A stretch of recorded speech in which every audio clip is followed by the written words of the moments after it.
Good morning, everybody. Thank you very much for joining us for this very topical webinar. This morning, we will be discussing the two-part system. And with me, I have Leanne Van Wyk and Helen Littlewood. Just to introduce the two of them very quickly, Leanne has provided legal services to the financial services industry for over 25 years. She has a master's in law. She is and has been active in a number of industry organizations, including twice past president and honorary member of the Pension Lawyers Association, an editor of an international legal journal and committees of the Institute of Retirement Funds Africa. Leanne also represents an industry body at the FECA's Retirement Funds and Market Conduct Committees. She regularly speaks on employee benefits topics at leading international and national conferences, as well as providing publications and articles on matters with a legal or regulatory focus. Leanne has fund trustee and principal officer experience, and she's currently the head of legal and compliance at Sygnia. And then with us, we also have Helen. Helen Littlewood is a certified financial planner and has been in the financial services industry since 1990.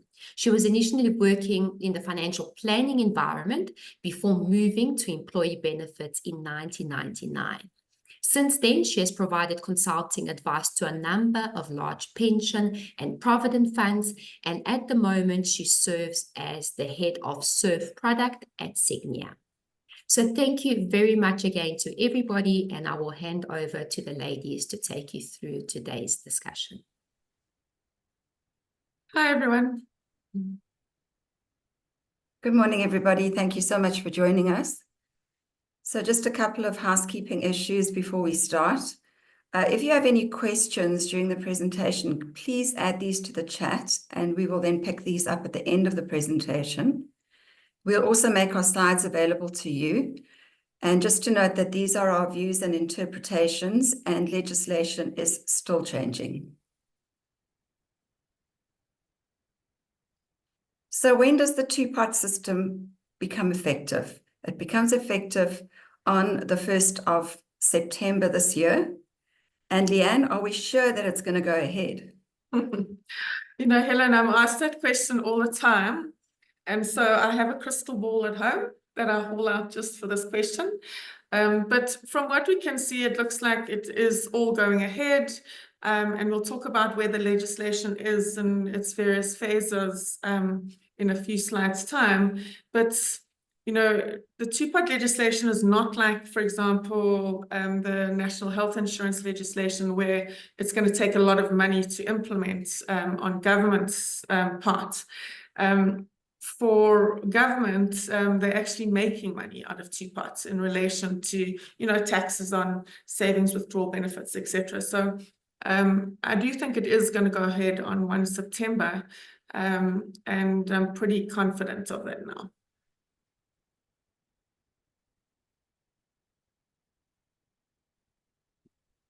So Leanne, sorry, what is the aim behind the two-part system?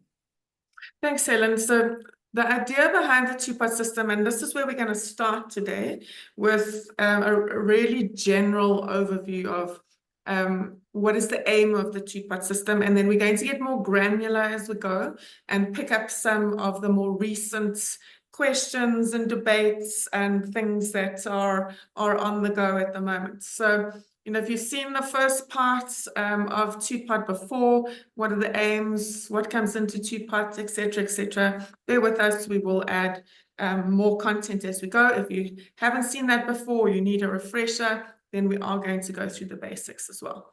So if we look at the aim of the two-part system, basically there are two parts to this. The first part is up on the screen at the moment, which is during COVID. I don't know if you remember, there was quite widespread calls for retirement funds to provide access to some money within the retirement fund for members without having to leave employment. And this wasn't just in South Africa, it was worldwide. And we saw other regimes around the world, for example, Australia and others, giving access to members to some of the money that built up in retirement funds without leaving employment. So this is the first aim. What Treasury are trying to prevent here is members leaving the fund so that they can get access to their retirement savings. You know, they've got an emergency, whatever it may be, and they try and actually leave employment, leave the fund to gain access to their fund. And that's what they're trying to avoid. So the first aim is to ensure that members have access to some money while they are still employed. And then on the other side, Treasury said, right, yes, we will give you access to cash, but they're going to take the opportunity at the same time to introduce some sort of preservation. And by preservation, I mean keeping money in a fund until you retire. So this is the corollary. This is the other side of two-pot that many members actually don't understand yet, which is there is some money in your fund that is going to have to stay there until you retire. So two, in some ways, conflicting aims that have been brought together in two-pot. So on the one side, we have the more known bits, which is getting money out the fund. And on the other side, we have the lesser known bit, which is let's keep some money in the fund for retirement. So that is really the aim, or the two aims behind two-pot.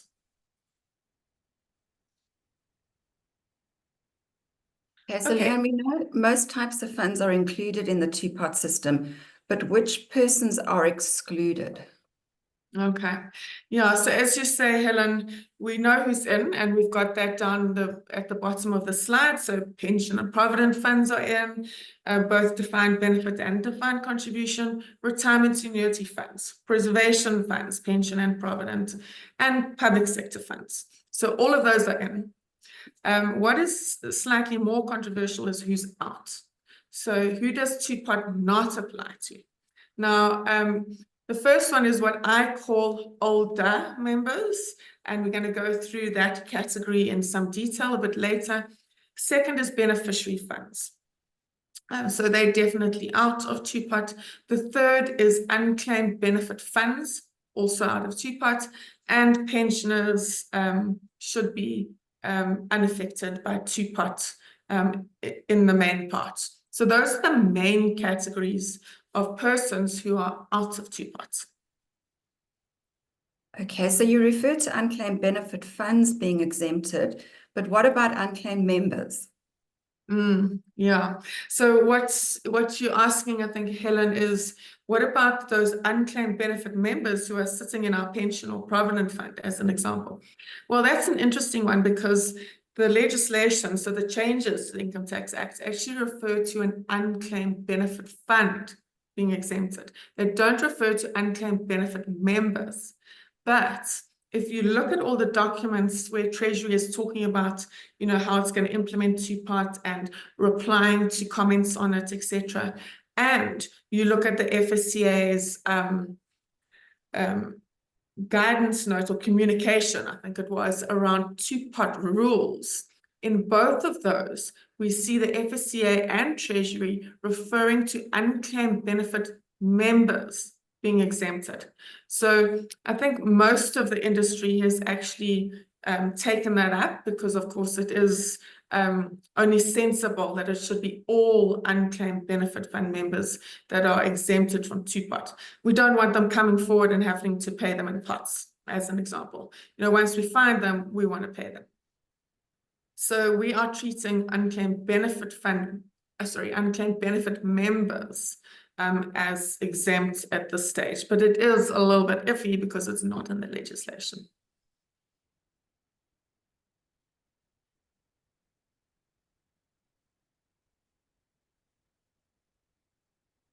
Right, I think if we move on, so I think let's have a look at the legislation. Where are we with this piece of with all the legislation? Okay, so if I can divide this into two parts, one is the changes to the Income Tax Act, and the second is the changes to the Pension Funds Act. So on the Income Tax Act, we know that the Revenue Laws Amendments Act 12 of 2024 was enacted, and those are all the main changes to the Income Tax Act. However, we have this second bill that is yet to go through Parliament. So it's not yet even in Parliament at this stage, the Draft Revenue Laws Second Amendment Bill. And that bill makes some significant changes to what is currently in the Income Tax Act about two-pot. And as we go along today, I'm going to talk about some of those changes and how that could affect, for example, how we set up our pots, how we communicate, etc. So just bear that in mind as we go. And then the Pension Funds Amendment Act has now been signed into law.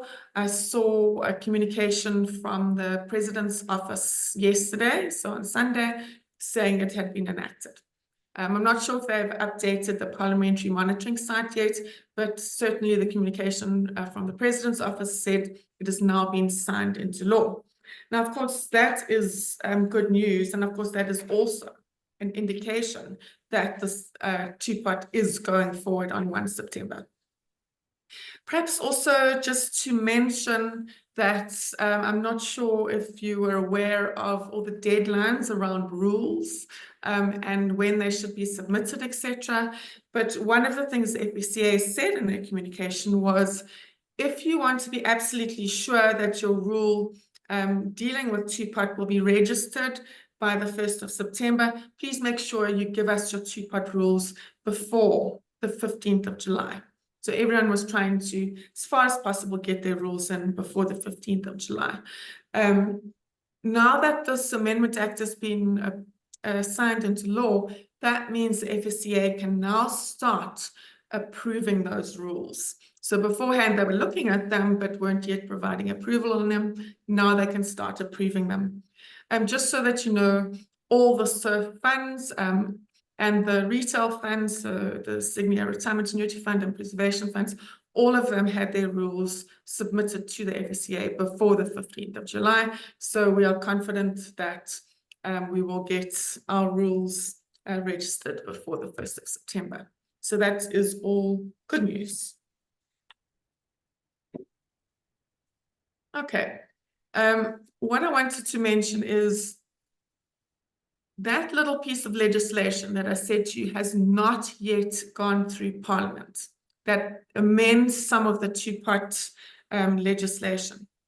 The plan with that, and this is what I've heard so far, and this might change, but this is what we know so far, is that that piece of legislation is only going to go through Parliament and be signed off and enacted after the 1st of September. Okay, now that of course creates problems, because if there's something in that piece of legislation that we should be applying, when do we start applying it? And what they were saying is they were looking at making it retrospective or retroactive back to the 1st of September. So say they only enact it in March next year, when the Revenue Laws Amendment bills usually go through, they will then backdate it to the 1st of September. Now, I mean, that is not great law to begin with, because it creates all sorts of uncertainty, but it also creates uncertainty for us. You know, well, then what would you like us to communicate to members? What's in law now, or what's in law, you know, coming and is going to be made retrospective. So we'll talk a little bit about that as we go along as well. So Helen, that's all I wanted to say on the legislation. Great. Thanks, Leanne. So can the employer, the fund, or the member choose not to become a part of the two-part system? Well, there's an easy answer to that. No, it's a requirement in terms of law.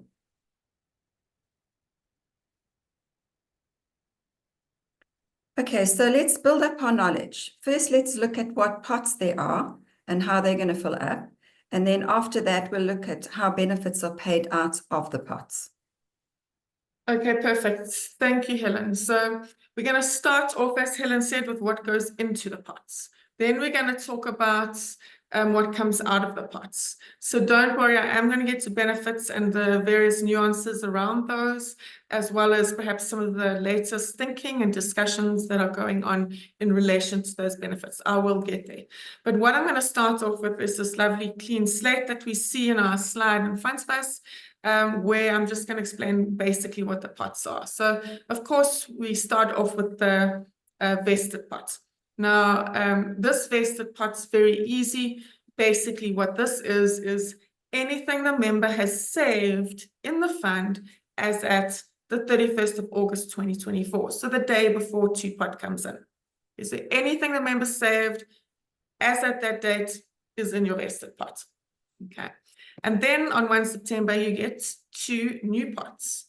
Okay. And your 2 new pots are the savings pot and the retirement pot. Now, the savings pot, this is the pot that money leaves. So money can move out of the savings pot when the member's still in employment, when they leave employment, when they retire, etc. This is the cash, right? The retirement pot, this is the pot that money cannot leave until retirement. Okay, so after the 1st of September, your 1/3 cash sort of sits in the savings pot and your 2/3 annuity sits in this retirement pot. Everything before 1 September in the vested pot. Okay, so that's basically the 3 pots. Now, if a member joins the fund from the 1st of September or any time after that, they, of course, if they've never saved before in a retirement fund, they're not going to have a vested pot, right? Because what is your vested pot? Everything you saved up to 31 August. So if you haven't done any saving up to that date, then your member will only have a savings pot and a retirement pot. And of course, that's why it's called the 2-pot system and not the 3-pot system. Because eventually, when all the members who are currently in a fund now, when eventually all of those are out of the system and there are no more vested pots, there will only be members with 2 pots. Okay.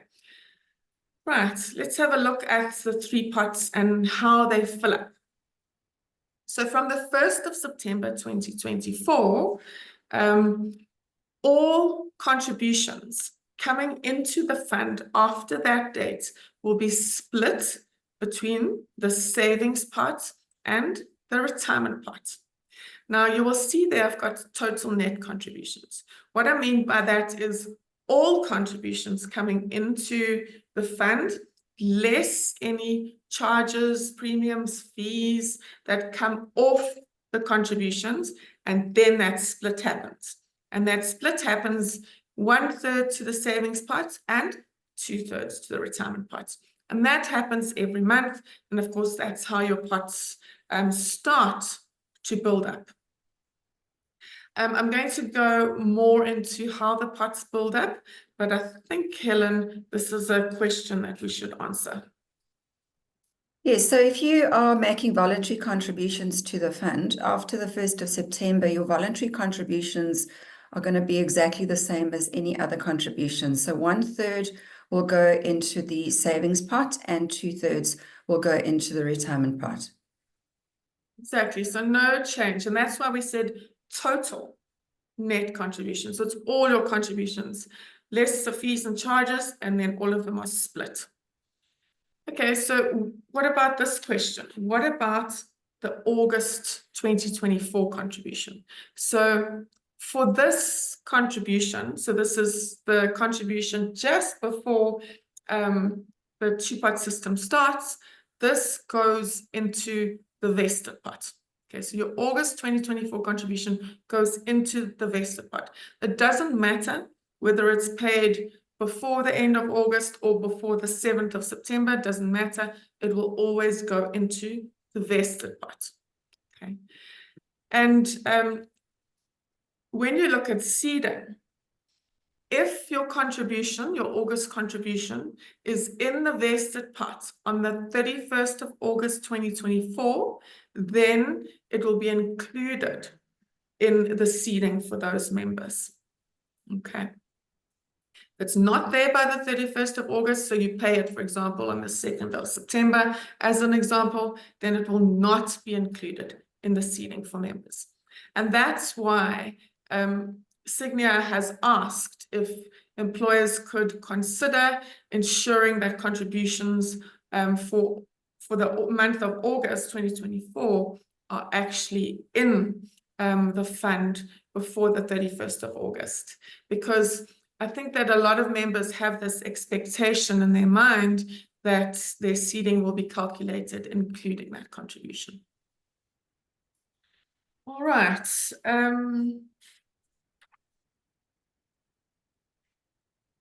I just want to chat about this specific question as well.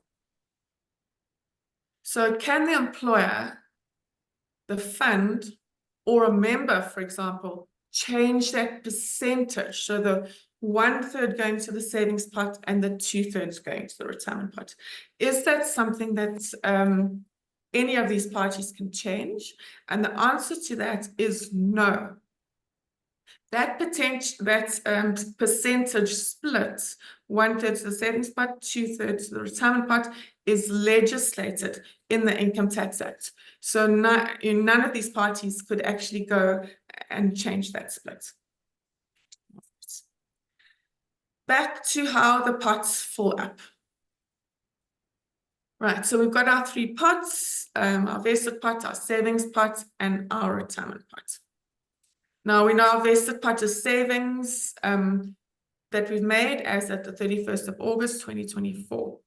But then what Treasury wanted to do, because it was asked to do this by parties, for example, like trade unions, is to say, but you know, when 2-pot rolls around, we also want to be able to access some of what we've built up in our vested pot. So some of what we've built up to the 31st of August. So that's when seeding was introduced. And really what seeding is it's a starting balance in your savings pot.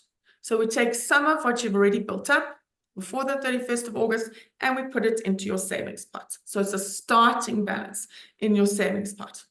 Now, this seeding or starting balance is 10% of what you've got in your vested pot on the 31st of August, 2024. So 10% of what you built up just before 2-pot comes in, subject to a cap of 30,000 Rand.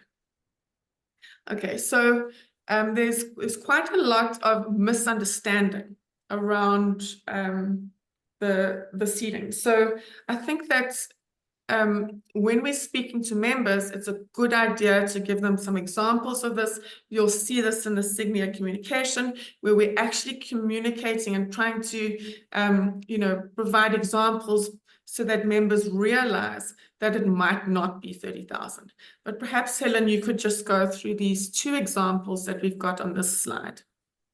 Thanks, Leanne. So as Leanne said, 10% of everything you've saved in the fund as at the end of August and capped at 30,000 is what your seeding is going to be.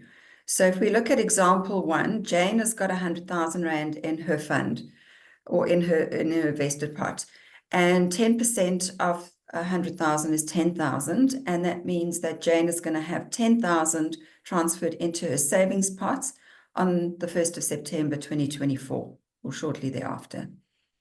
Example 2 is where Sipho has 400,000 in the fund. 10% of 400,000 is 40,000. So he's not going to get 40,000. He's going to get 30,000, because remember it's capped at, the 10% is capped at 30,000. So Sipho will have 30,000 in his savings pot at the beginning of September 2024. Perfect. So the point here, and this is what we're trying to communicate to members, is not everyone gets 30,000 as a starting balance in their savings pot. So it's quite easy to work out if you're going to have 30,000 or not, if you know what you've saved in the fund just before 2-pot comes in. And there will be members who get less than 30,000. You know, if you've got 300,000 Rand or more saved up on the 31st of August, you're going to get your 30,000 Rand. But if you have less than 300,000, you're going to get less than 30,000 Rand as a starting balance in your savings pot. So it's important that members understand that, so we can start managing their expectations around this. Just to mention as well, if we're looking at the seeding amount or the starting balance that comes across to the savings pot, remember, if you're looking at a member who's on a provident fund and who was younger than 55 on 1 March 2021, then that starting balance will come proportionately from their vested and non-vested layer in their vested pot. I know that terminology is different. Think of the vested pots as having layers for certain members with a vested portion and a non-vested portion relating to annuitization and retirement. And of course, if they have those layers, then their starting balance is going to come out proportionately from those layers.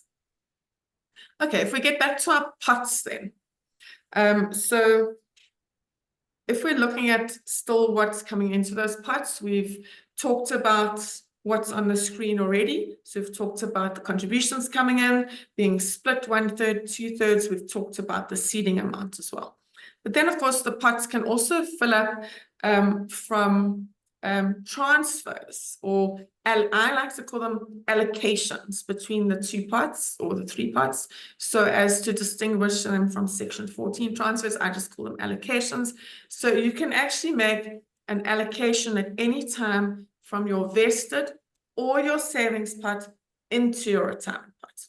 So you can always move from your vested pot or savings pot into your retirement pot as a member, never the other way around. Okay, so you can never move out of your retirement pot to any of the other pots.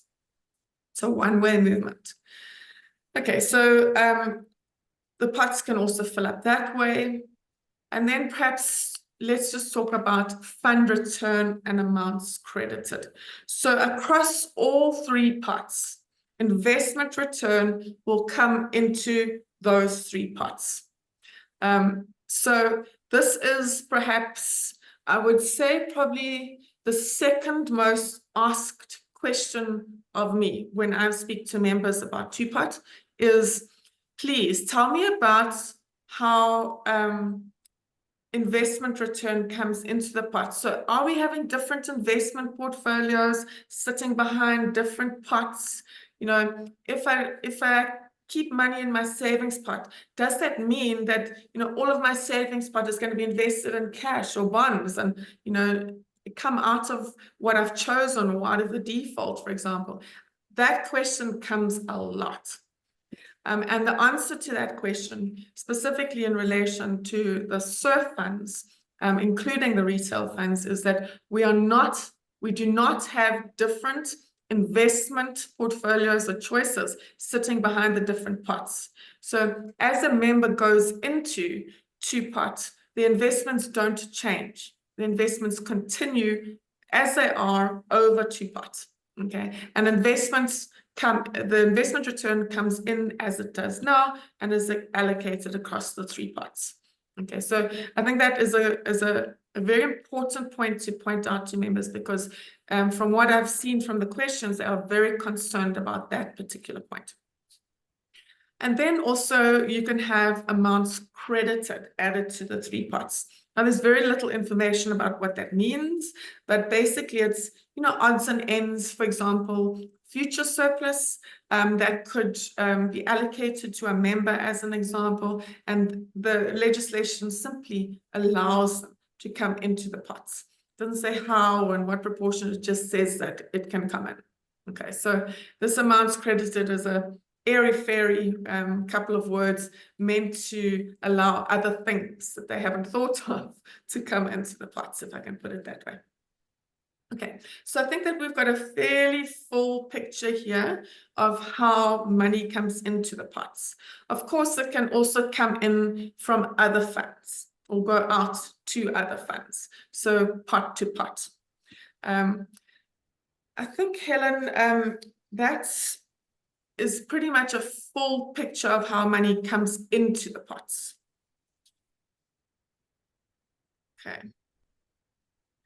So Leanne, are paid-up members also part of the 2-pot system? Yes, so when we talk about paid-up members, what we mean here is a member who, for example, leaves employment, leaves the fund, and either doesn't tell the fund what they want to do with their benefits, you know, cash, transfer it, etc., or they say no, they want to stay on the fund as a paid-up member. So paid up members are part of the two-pot system. This was hotly debated. For example, the RFA didn't want them to be, a CISA did want them to be. Eventually, Treasury said, well, if industry can't agree, well, then they're in. Okay, so paid up members are part of the two-pot system, which means that, you know, they get the seeding, they get the pots, and they're treated similarly to active members. The only difference is obviously there are not contributions coming in for our paid up members. Okay.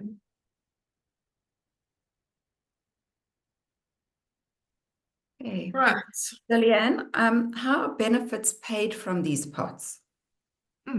Yeah, so that's exactly what I wanted to get onto in the next slide. So we now know how the pots fill up. Let's talk about how benefits are paid from the pots, which is perhaps a thing that members are more interested in. So these are the benefits that we're going to deal with. Retirement benefits, savings withdrawal benefits from your savings pot, withdrawal benefits, so this is when you actually leave employment, and death benefits. Okay.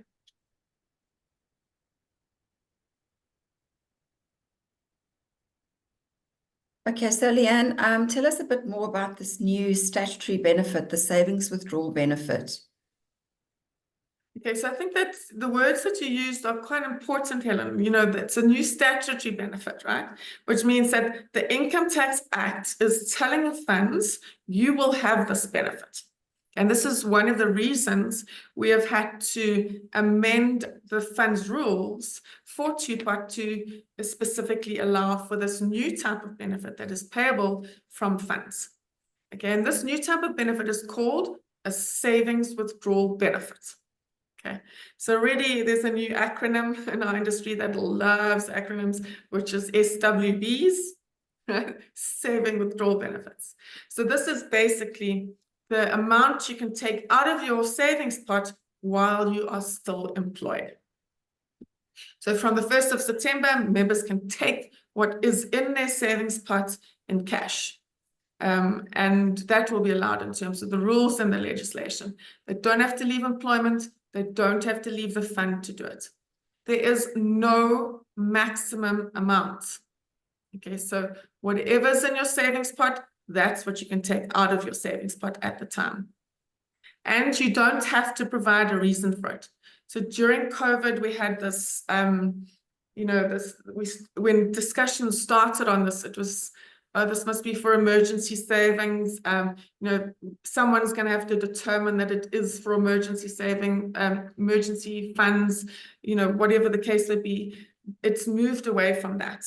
So at this stage, members, when they come to the fund and say they want their savings withdrawal benefit, they don't have to provide a reason to the fund for doing that. But of course, it's very important to point out to members, and we do this in our communication, that members don't have to take their money on the 1st of September.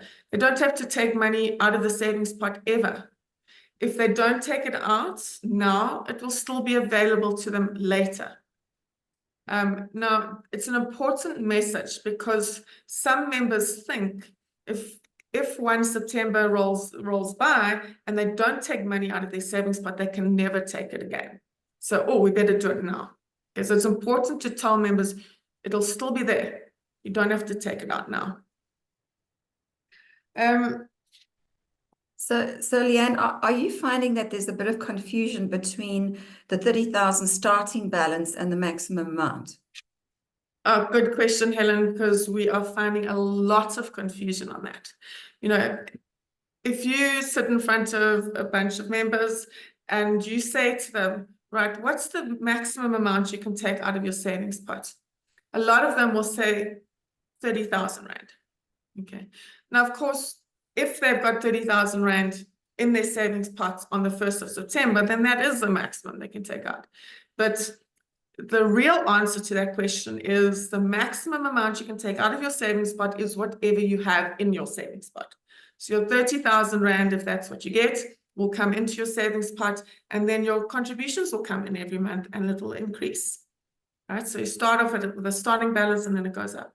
So that is another thing that is important to explain to members because they don't really always get it on the first explanation. So Leanne, there are changes being made to the Pension Funds Act for two parts, and these mainly relate to deductions from benefits such as housing loan guarantees, misconduct at the employer, divorce and maintenance actions. Can you tell us a bit more about this? Yes, I'm going to come to deductions in 2 slides' time, if that's all right, Helen. So we're going to talk about deductions and the rules around them as contained in the Pension Funds Act, because it's very important that we protect those deductions from savings withdrawal benefits. So we will talk about that in a minute. Just want to finish first some of the rules for the savings withdrawal benefits. So the first point is that 2,000 Rand is the smallest amount you can take out, right? And that 2,000 Rand is calculated before tax and any fee. Okay, we'll talk about fees in a minute. So even if the 2,000 Rand goes up for due to investment return or goes down due to the market, that 2,000 Rand that was originally calculated for your savings withdrawal benefit should still be allowed. Okay, and SARS are busy amending their forms to take that into account. So 2,000 Rand, smallest amount. Savings withdrawal benefits can be taken once every tax year. So not once every year, not annually, once every tax year. So theoretically, you could take a savings withdrawal in January and then take another one in March as an example, because you're in 2 separate tax years. Savings withdrawal benefits are taxed. Now, every time I speak to members and I get to this point, it's like, oh, is that the catch? Okay, because this is not free money, right? Yeah. We need to be very clear that savings withdrawal benefits are taxed, and they're taxed at the member's own marginal rate. Okay, and it's taxed before it's paid to the members, and then it is the balance is paid over to members. Okay, just so that you know, the taxation that you pay on a savings withdrawal benefit has got nothing to do with the tax-free amount when you retire. So the two are not connected. It's not taken into account, for example, for calculation of that aggregated tax-free amount on retirement. If you have, as a member, outstanding penalty or arrear tax, SARS is going to issue an IT 88 if you ask for a savings withdrawal benefit and the administrator applies for tax. Okay, and once the administrator has applied for tax, the member can't then say, oh, I've got an IT 88, I don't want my savings withdrawal benefit anymore. At that stage, you're locked in, and that IT 88 is going to come off your savings withdrawal benefit before it's paid to you.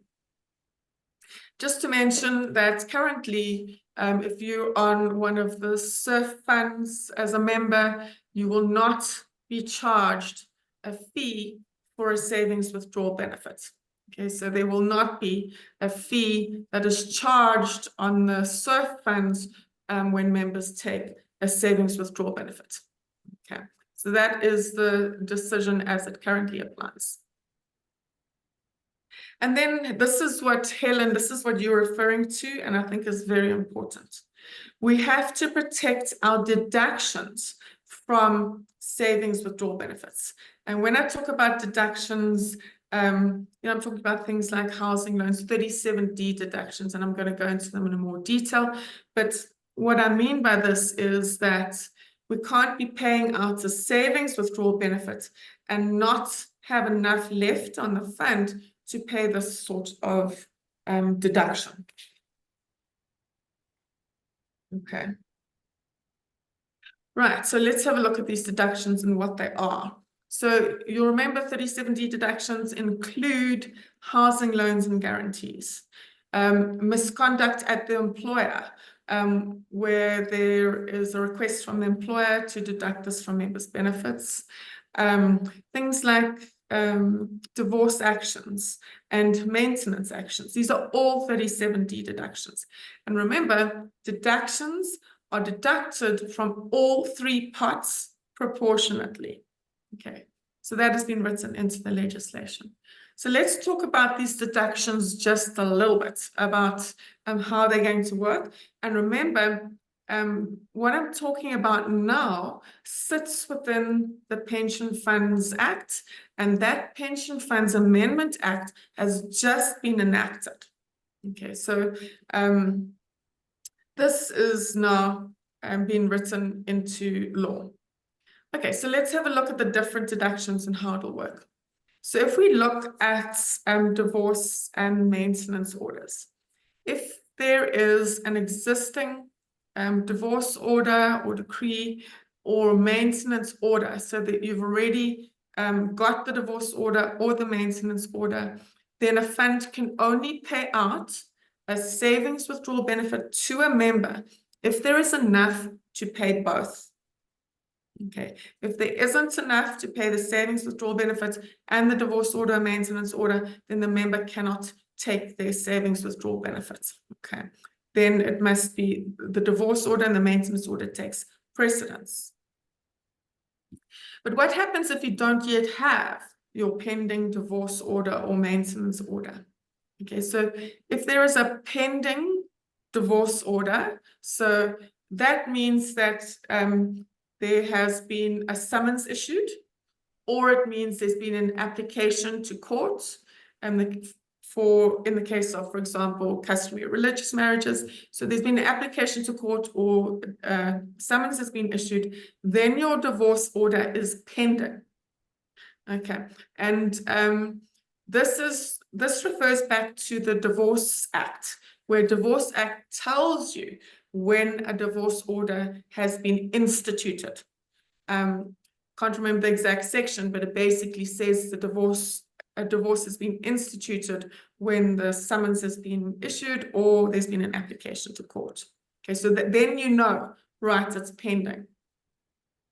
If there's a divorce order pending, then again, you've got to do this, this balancing act to say, can we pay out both? Now, generally speaking, it's going to be very difficult for a fund to say, well, you know, we know for certain that a pending divorce order will be, you know, 50% of the divorce order or Rand X. Because until that divorce order is actually handed down, it can change. Right? So it's unlikely that a fund would want to pay out savings withdrawal benefit where it is notified that there is a pending divorce order. If you look at a pending maintenance order, then this is dealt with slightly differently. And the approach here is that the maintenance officer, so at the court, will come forward to the fund and say, there is a maintenance order pending, and will authorize the fund not to pay out a savings withdrawal benefit or any benefit because of the maintenance order. Okay, now it's a completely new process for everyone, and we're going to have to see how it works in practice. The Act then goes on to say, but you can still do this balancing. Okay, but again, until we know what that maintenance actually is, it's unlikely that a fund could then say, okay, fine, we'll pay the savings withdrawal benefits. Okay, so there's going to have to be some sort of interaction between the maintenance officer and the fund in relation to a pending maintenance order. Then, if the fund is given a member a housing loan or guaranteed a housing loan for the member, again, there is this balancing to say, okay, how much does the member still owe and how much are they asking for in their savings withdrawal benefit? Can we pay the savings withdrawal benefit and still have enough to pay off the housing loan or guarantee? And if that is a slightly easier thing because the fund will have those numbers if it's provided the guarantee. Then if we get to the next type of 37D deduction, which is you know, if there is misconduct at the employer and the employer has requested the fund to not pay out their benefit and to deduct that from the member's benefits. In this case, the fund can be in court, or there could be an admission of liability pending, as an example. In this case, if you've already got the judgment or the admission of liability, you are simply not executed on that yet. In other words, as an example, the court has said the member owes X amount to the employer, but the member hasn't paid it yet. So sometimes execution takes a long time because the member doesn't have the money, or whatever the case may be, they haven't come to the fund, etc. If it hasn't been, if that judgment has not been executed yet, then again, the fund can say, no, this is the amount of damages that's been ordered by the court. This is the amount that you have in your 3 pots. We can't pay you your savings withdrawal benefits. Okay, so it's got a discretion to say, no, we're not paying. Lastly, same scenario, you've got a misconduct incident that's happened at the employer. The employer's asked the fund to please withhold the benefit. But here, you have not yet got to the point where judgment has been executed. Where the judgment has been issued. So you're still in court as the employer. At this stage, what the Pension Funds Act now says is that the fund can not pay, so hold off paying on the savings withdrawal benefit for 12 months. So that gives the employer 12 months to get into court and have something issued. Okay. After that 12 months, the fund can no longer say to the member, no, we're not paying you your savings withdrawal benefits. At that stage, it must then pay the member their savings withdrawal benefits. Now, I don't want you to confuse this 12 months holding off on paying the savings withdrawal benefit to withholding the rest of the pots.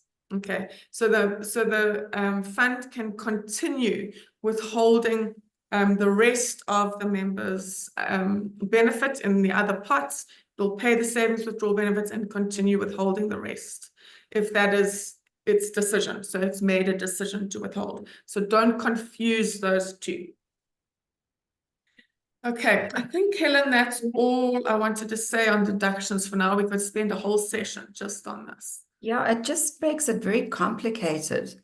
I mean, the fund administrator is going to have to ask the member questions. They're going to have to get evidence from the members. And in some cases, the administrator is going to have to go to other people, like the member's spouse, and ask for permission if we can actually pay the savings withdrawal benefit out.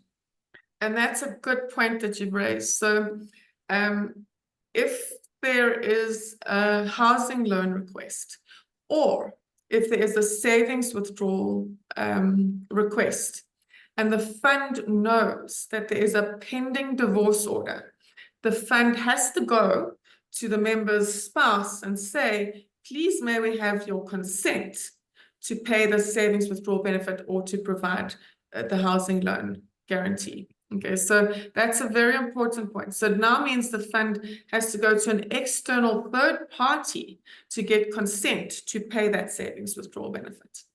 Okay, and that, of course, leads to more complication in the process, in the forms, and it extends the timeline. Okay. Right. So one of the things we need to remember, and one of the things the FSCA has required us as a fund to tell members, is that if they take money out of their savings pot before retirement, it means they might not have enough money when they retire. Okay, so it's something that we're required to point out. It also means that we have to point out that if you take money out of your savings pot before retirement, you're going to have less money to retire on, and you're going to have less cash when you retire. Because remember, for many members, a large portion of their cash component on retirement comes out of their savings pot. So it's very important that we point this out. And in fact, for some members, if they are reaching the top of their marginal tax bracket, receiving their savings withdrawal benefit actually could push them into a higher bracket. So it's important that we point out this in our communication, and that we point out that really the savings pot should be used truly for things like emergencies. You know, this shouldn't be used for, you know, going to Mauritius or whatever the case may be. It's really there for emergencies, and as Sygnia, we've pushed that message quite hard. This is retirement savings that you are using. Okay. Right, I think I'm finished on retirement savings. But what I wanted to point out is, let's not forget about the other objective on two parts. So we've talked mostly now about the taking money out of the fund while you're still employed objective, but let's not forget about the other objective, which is ensuring that there is some money left in the fund until the member retires. And this is the retirement pot. So this is the pot that 2/3 of contributions go into after the 1st of September. And your retirement pot firmly has its lid stuck on, because this pot only pays out to a member when they retire. And it only pays out as an annuity. So it never pays out in cash to a member. Okay, it's always preserved until retirement. Okay. Okay, so given the objective of saving some money for retirement and paying some money out in cash, what happens when a member's employment terminates and the fund then pays out a withdrawal benefit? Okay, so now we're moving on to where employment is actually terminating, and this is the normal withdrawal benefit, that pre-retirement that we all understand. So again, we've got our same three pots: our vested pot, savings pot, and retirement pot. Now, when a member actually leaves employment and is leaving the fund, what do they get out of these three pots? So the first thing to notice is, from the vested pot, if they want to take everything in cash, they can do that. Okay, because it works exactly the same as it would have worked had, you know, two pot not come in. Their vested rights sit in the vested pot. I'm going to talk a little bit towards the end of the slide about if they take part cash and part or all cash out of the vested pot. But just for now, to note, they can take everything in cash out of the vested pot. And then, of course, nothing out of the retirement pot. So you can't take any cash out of your retirement pot. And I think that this is something that we need to ensure that members understand, because, you know, the first few members leaving employment after two-pot, we don't want them to suddenly say, oh my gosh, you haven't paid me all my money. You know, why haven't you paid me my full amount in cash, right? We do not want toy outside our administrators and employers' offices. Members need to understand this. Okay, so nothing gets paid to them in cash out of their retirement pot. In relation to the savings pot, this is a slightly more nuanced answer. So the answer is maybe you will get cash out of it. And that relates to the rules in relation to your savings pot. So if you have not taken anything out of your savings pot in that tax year, and you leave employment in the same tax year, then you can take everything out of your savings pot in cash. You haven't had a savings pot withdrawal for that tax year. Therefore, when you leave employment, you can take everything out of your savings pot in cash. Where it becomes a maybe is if you have taken cash out of your savings pot in that tax year. So if you have taken amounts out of your savings pot and you leave employment in the same tax year, then you cannot take amounts out of your savings pot again, just because you're leaving employment, right? So you get nothing out of your savings pot when you leave employment. There is only one exception to that, and that is if you have a very small amount left in your savings pot, i.e. you've got less than 2,000 Rand.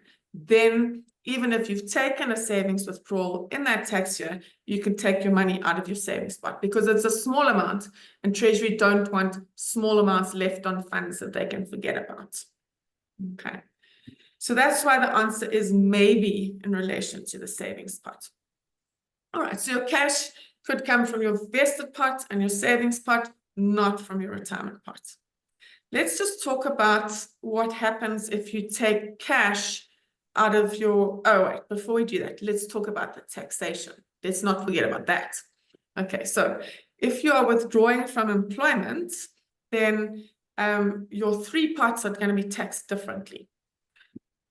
From your vested pot, you'll be taxed in terms of the withdrawal lump sum tax table, so your second schedule taxation. So as you would have before two-pot, same as after two-pot on your vested pot.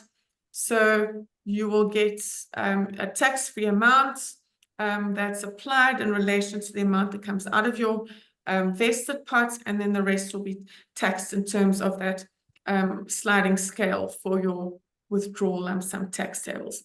And that tax-free amount will count towards your aggregated retirement lump sum when you retire. So that's your vested pot. You'll get a tax-free amount, the rest is taxed. Your savings pot, if you get an amount out of that, that is going to be taxed at your marginal rates. Right, so at your own marginal rate. Now, the way to remember this is if you as a member are getting anything out of your savings pot before retirement, it's always taxed at your marginal rate. Okay. Then your retirement pot, whether you leave that on the fund or it's transferred off, there's no tax on that. It can transfer tax-free to another fund. I wanted to just talk, Helen, a little bit about your vested pot, you know, and whether and how you take money out of your vested pot. So if you, as a member, say, right, I want to take part of my vested pot in cash. So, you know, I've got 10,000 Rand sitting in my vested pot. I'm going to take 4,000 Rand in cash. Okay. Then we have what I call the follow me rule in the Income Tax Act. Now, the follow me rule says that if you are, after you've taken cash, your pots need to follow each other. So stay on the fund or move off the fund. Now, if you take part in cash from your vested pot, then the rest must be transferred off the fund, along with the remaining amounts in your other pots. Okay, so let me repeat that. If you take an amount partly in cash from your vested pot, then whatever you've got that you haven't taken in cash from all your pots, including your vested pot, must be transferred off the fund. Excuse me a minute. Okay. And that's by operation of how the second schedule combines with the marginal taxation in the Income Tax Act.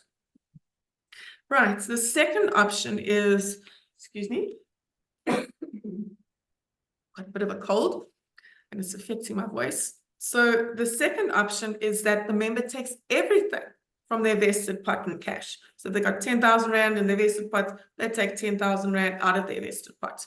In that case, there's a lot more flexibility. So the other pots can then, after the cash is taken out the savings pot, for example, the other pots can stay on the fund or they can be transferred off. It doesn't matter. The member can make that choice. Now, this is not something that was expected, but it is as a result of how the legislation, the Income Tax Act, has been worded, and how the second schedule, that new follow me rule, and the marginal tax interact with each other. So this is what is going to be written into claim forms, withdrawal claim forms. So it does make it slightly more complicated, and it is something that financial advisors are going to need to get their heads around. Okay, so a little bit complicated. All right, so Helen, I think, yes. Leanne, does this also apply on retrenchment? Ah, good question. So it does also apply on retrenchment. So what you see here applies on retrenchment. But Treasury has said that they're going to re-look retrenchment. And if they do re-look it, it's likely that that change will only be made in 2026, because if they look at it in 2025, they will still have to write it into legislation, and that legislation would then be enacted in March 2026. So I don't think this is going to change until then, but they have talked about, for example, giving some sort of access to the retirement pot on retrenchment. If, for example, your UIF has run out, you haven't got a new job, and those sort of conditions have been complied with, but that is still very much up in the air and under discussion, and we haven't even seen those discussions yet.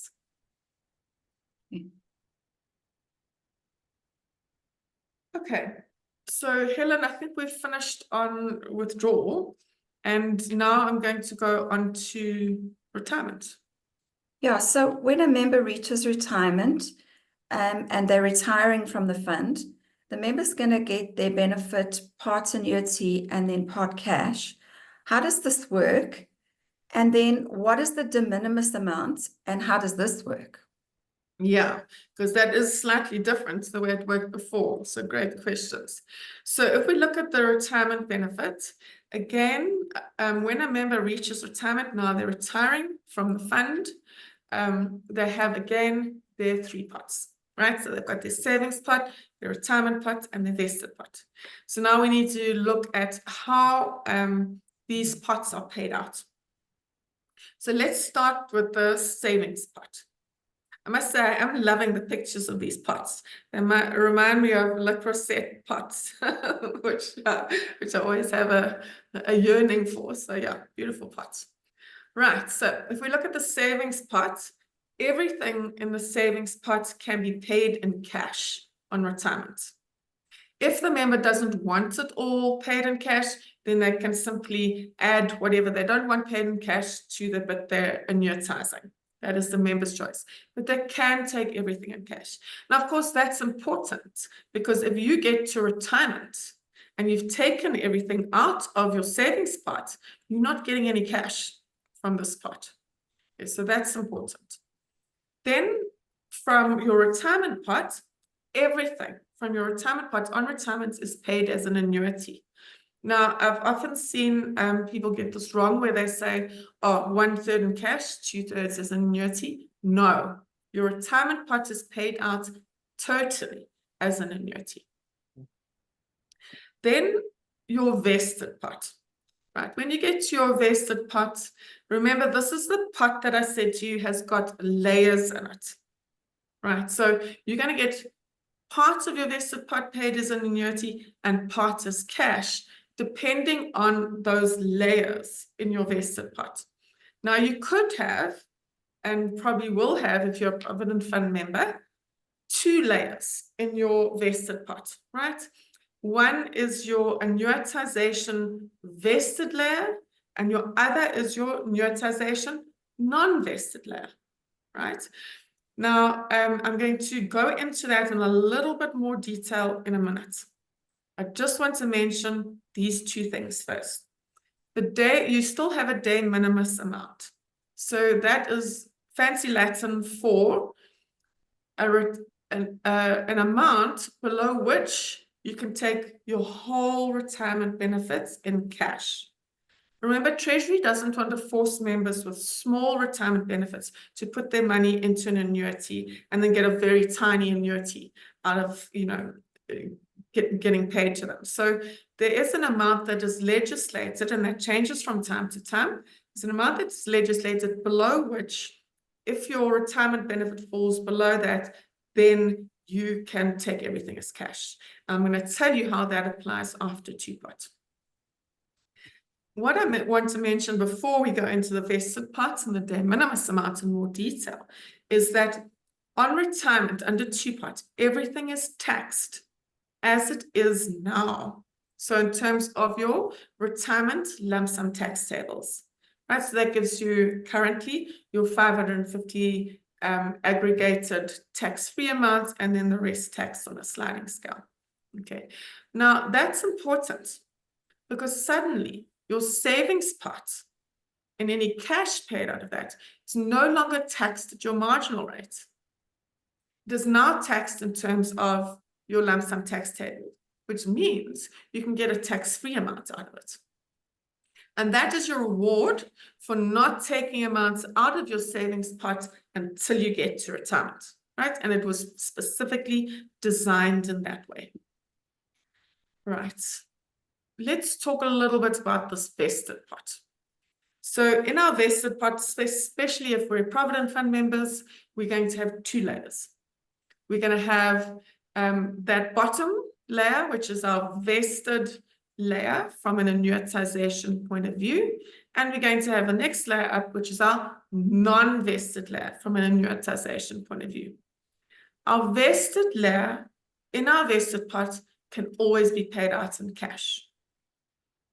Right, so our vested layer always paid out. It can always be paid out in cash, right? And for our over and under 55 members at 1 March 2021, when annuitization came in, that vested layer for our under 55s would have been everything before 1 March 2021. And for our older members, it's everything, right? That they, as long as they're not in two-pot, everything that they've built up in the fund. Okay, so vested layer in the vested pot, cash. Then if we look at our non-vested layer, that's where the 1/3, 2/3 comes in. So 1/3 of our non-vested layer can be taken in cash, and 2/3 must be paid as an annuity. Okay. Now, that means that a member will get cash from their savings pot, as well as from the 1/3 cash in their non-vested layer in their vested pot. So the cash comes from their savings pot and their vested pot. Their annuity comes from their retirement pot as well as their vested pot. Okay. If we look at the de minimis amount and how it will work after two-pot, this is how it works. What you do is you add up what is in your retirement pot to 2/3 of your non-vested amounts in your vested pot. And if that amount is below 165,000 Rand, you can then take your whole retirement benefits in cash. Basically, what they're doing is they're adding up what has to be paid as an annuity. Right, that's what they're adding up. So if we say it again, we add up everything in our retirement pot to 2/3 of our non-vested layer. In our vested pot, that amount is under 165,000 Rand. Voila, we can pay the whole retirement benefit as cash. So that's how the de minimis amount works after two-pot. Okay, I think that deals with our retirement benefits. Yeah. Okay, then. Okay. So let's have a look at what happens on death. Thankfully, this looks a little bit less complicated. Yeah, I agree with you, Helen. This looks a lot less complicated. So in the first few iterations of the Revenue Laws Amendment Bill, it was more complicated, and then they have simplified it. Basically, it works as it does now. So when a member dies, then at that stage, the beneficiary comes forward. Once you've gone through your 37C process and you know who you're allocating it to, that beneficiary then can make a choice, as they can now, to say, yes, I want it as an annuity, or no, I want it in cash. And as we know, 99.9% of members say cash, please. Okay, so then it'll simply be paid as cash from all three pots, and it'll get taxed in terms of the retirement fund lump sum tax tables as it is now. Okay, so nothing fancy in relation to death benefits. All right, then let's turn our attention to that special category of members who have a choice about whether they want to belong to the two-pot system or not. So please, can you explain who falls into this category and what their choices are? Okay, perfect. Thank you, Helen. So if we look at what I call older members, they've got to fall within 3 requirements. So this is an and. So you can't have one requirement and not the others. They have to fall within all 3 requirements, which is why you will see in the Sygnia communication, we ask the members the question, do you fall into these requirements? Yes, and they actually go through that process. So the first thing is that they must be a Provident Fund member on the 1st of March 2021. So for example, they're a part of the SURF Provident section, and they were a member on the 1st of March 2021. Then they must have been 55 years or older on that same date. Okay, so they're about 58 now, youngest. Okay, and then in addition to that, they must still be a member of that same Provident Fund they were on the 1st of March 2021. If they fulfill all 3 requirements, then they fall within this category of what I call older members. Now, there is some confusion out there around this because there have been cases where certain providers haven't mentioned this 3rd category, which is you must still be a member of the same Provident Fund you were on the 1st of March 2021. Okay, Treasury and the FSCA have confirmed this is a requirement. Okay, so you have to fall within all 3 requirements. Okay, once you understand you are an older member, then remember that this is one of the categories of members that is not in the two-pot system. Okay, so this category of member can choose whether they want to be in the two-pot system or out of it. It's up to them to choose it. But the default is that they are out of the two-pot system. So if they do nothing, they don't come forward to the fund, don't make an option to do anything, they do nothing, they are out of the two-pot system. Okay.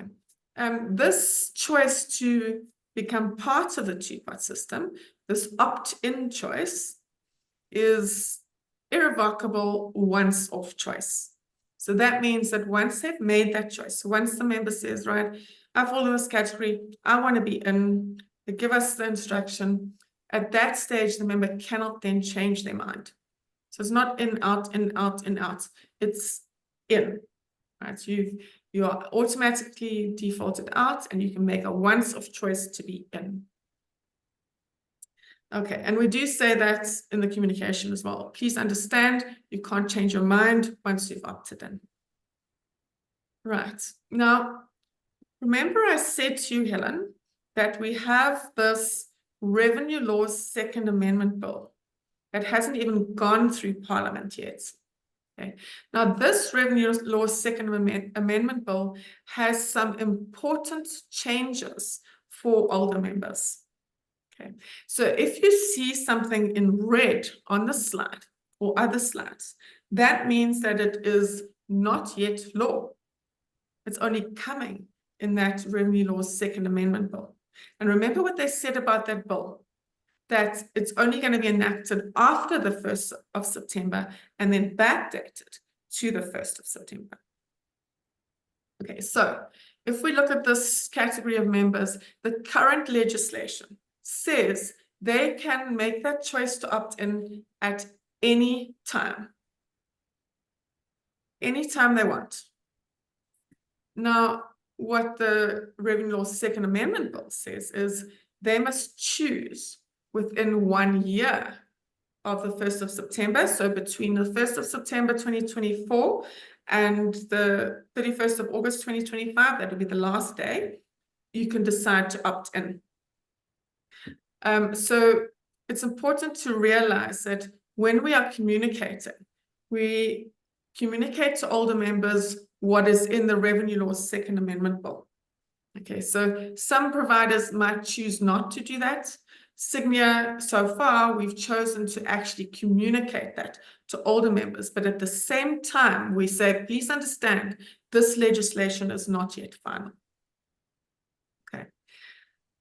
Then, for these older members, when they actually opt into two-pot, they also get the seeding. So that starting balance in the savings pot, they also get that. The current legislation says that when they opt in, that calculation of the starting balance, that 10% subject to the 30,000 Rand, is calculated as at the 31st of August 2024. That's what the current legislation says. The Revenue Law's Second Amendment Bill says something different. It says when the member opts in, that seeding is calculated on the last day of the month that the member opts in.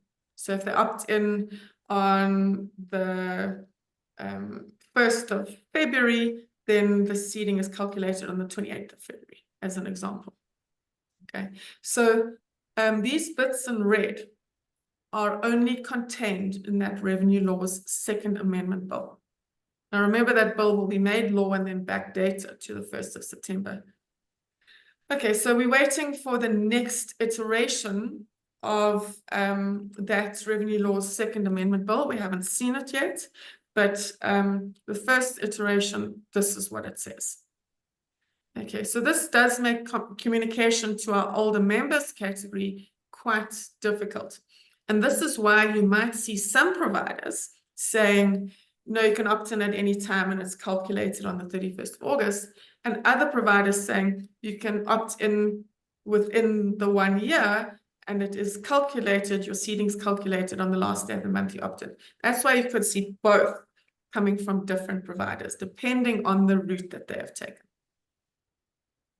All right, so yes, older members can opt in. Now, let's just mention this.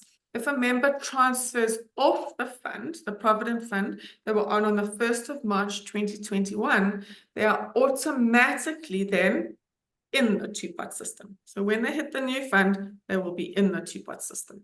And I'm going to talk a little bit more about that as we go along. But that is definitely the way it works.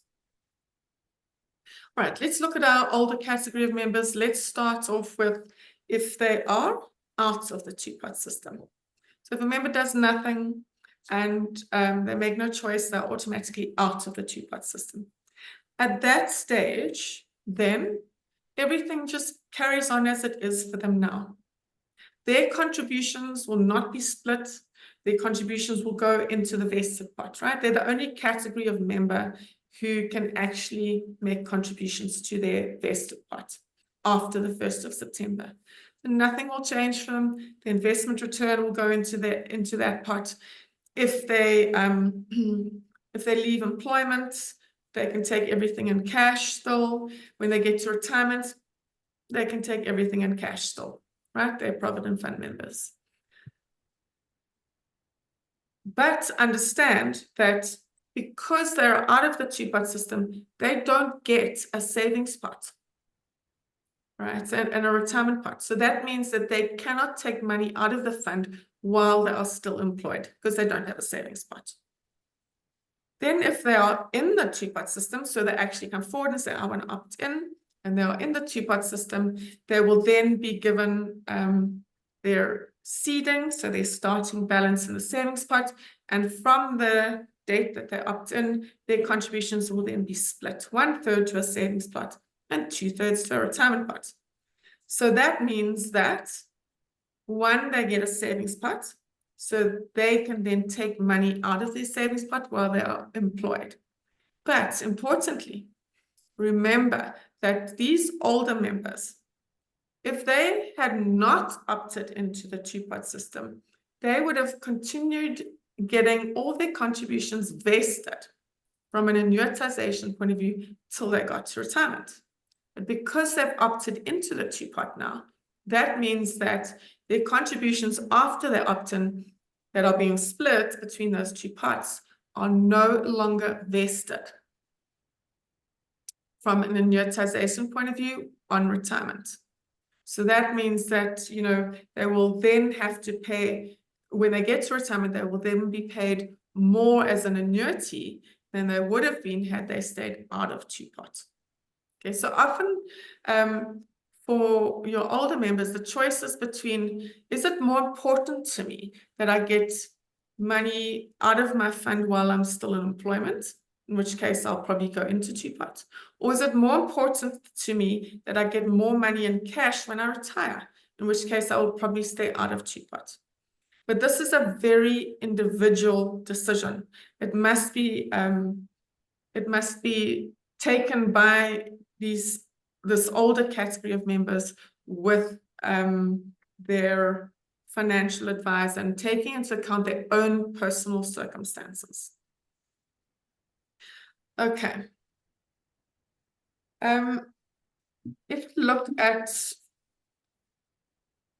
older members and how their money works if they opt into the two-pot system, right? I've given you a diagram here just so that you've got it not just in words as in the previous slide, but so that you've got it diagrammatically as well. So here they opt in, they get the seeding amount. That seeding amount is calculated in terms of current legislation on the 31st of August, in terms of the Revenue Law Second Amendment bill, and on the last day of the month they opt in, but that goes into their savings pot.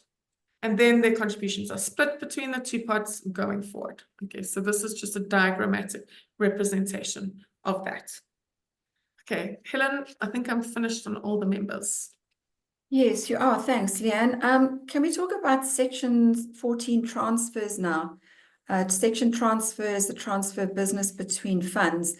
Has the Financial Sector Conduct Authority clarified how these will work over the two-pot transition? Yes, so they have. I know the industry bodies were in talks with the FSCA about how they sort of would work, and this is what resulted in the FSCA putting out a communication around how Section 14s will work. And in addition to that, Helen, they have also put out drafts of amended Section 14 documentation. Okay, and you'll see in that documentation, you know, the split between the different pots that needs to be added and that type of thing, which we'll talk more about in a minute. So what I've tried to do is put this diagrammatically, which I think will make it a little bit easier. So if we look at Section 14(1) transfers first, so those are the transfers that actually go to the FSCA for approval. For example, you know, one of the funds isn't valuation exempt, as an example. So if you have that type of Section 14 and your Section 14 is going over the 1st of September when two-pot comes in, how's that going to work? So if you look at our little timeline here, we have the effective date of the Section 14 before two-pot comes in. Then we have 1st of September, two-pot comes in. Then the next date is the Section 14 transfer approval date. So that is the date when the FSCA says to you, yes, your Section 14 transfer is approved. They give you the certificate or letter, and you know that you can go forward. The next date would be the date that your assets are actually transferred. Okay, so you're actually paying over to the transferee fund. Right, if we look at this, and we have a member that asks for a savings withdrawal benefit during this whole Section 14 process. 1 September comes in, and they now know they can ask for their savings withdrawal benefits. So they come forward and they say, I want my savings withdrawal benefits. And you're in the midst of this Section 14. So if they ask for it after 1 September, but before your Section 14 is approved by the FSCA, at that stage, both your transferor fund and your transferee fund, they're going to do the seeding, and they can both pay that member a savings withdrawal benefit. So they will each pay to the member. Okay, so that is fairly straightforward. Two separate funds, two separate starting balances, two separate payments to the member. But what happens if your section 14 has now been approved? So you've got your effective date, you're going over 1 September, your section 14 is then approved. And before you've transferred the assets, the member comes forward and says, oh, I want my savings withdrawal benefit now, please. Okay. At that stage, which fund can pay the member their savings withdrawal benefit? Now, what we need to remember here is that little section in section 14 of the Pension Funds Act that says that once that approval is obtained from the FSCA, that those transferring assets actually vest in the receiving fund, in the transferee fund, in law. So it deems those transferring assets to be the assets of the receiving fund or the transfer fund in law, even though the assets haven't transferred yet. In law, they belong to the receiving or transferee fund. Okay. So that means that if the member asks you for a savings withdrawal benefit between the time your section 14 transfer is approved and your assets are transferred, so in that time period, the transferee fund, so the receiving fund, they can calculate the starting balance based on what's in their fund already, not on the transferor funds transferring amounts, what they've got already, and they can pay a savings withdrawal benefit. But the transferor fund cannot pay a savings withdrawal benefit because those transferring assets are already deemed in law to be part of the assets of the receiving fund. And the FSCA is very worried about this. You know, they're very concerned about members not being able to get savings withdrawal benefits out of the fund during this period, but this is the way the law works, and this is what will happen. Okay, the next thing is what happens, same timeline, what happens if your section 14 approval is granted before 1 September 2024? So you've already got your section 14 approval, but your assets have not yet been transferred on the 1st of September. And the same thing applies. Your transferor fund can't pay, your transferee fund can pay a savings withdrawal benefit. Okay, for the very same reasons. All right, let's now look at where if the member asks for their savings withdrawal benefit after the assets have been transferred, everything's done, assets are transferred, and that's quite an easy one. It's your transferee fund, your receiving fund that will pay out a savings withdrawal benefit. Your transferor fund doesn't have those assets anymore. Okay. Quite straightforward. Let's look at your section 14.8 section 14s now. So this is where, you know, it's between two valuation exempt funds as an example. The application is not going to the FSCA. So this is a little bit more simple. On our timeline, we've got the effective date of the section 14. We've got the date that your assets are actually transferred. And then you've got your date of two-pot coming in. So if you have a section 14 like this already, and your assets are actually transferred before the 1st of September, and then your member comes forward and says, right, it's now 1st of September's come and gone, two pots now in, I want my savings withdrawal benefit. At that stage, obviously the transferor fund is not going to pay anything out because the assets have already transferred, and your transferee fund will pay out the savings withdrawal benefit. Just note though, that remember that I said those application forms for section 14 have been amended.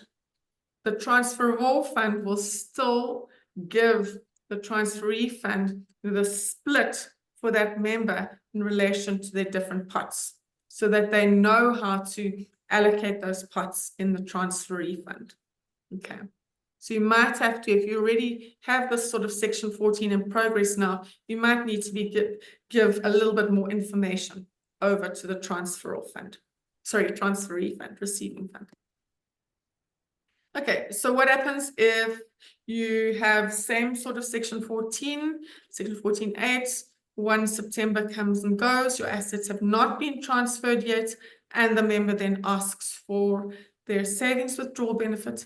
Here, because the assets haven't been transferred yet, both funds will be holding assets for the member. Therefore, both funds will do the seeding and can pay the member their savings withdrawal benefits. Okay, so that's also fairly straightforward.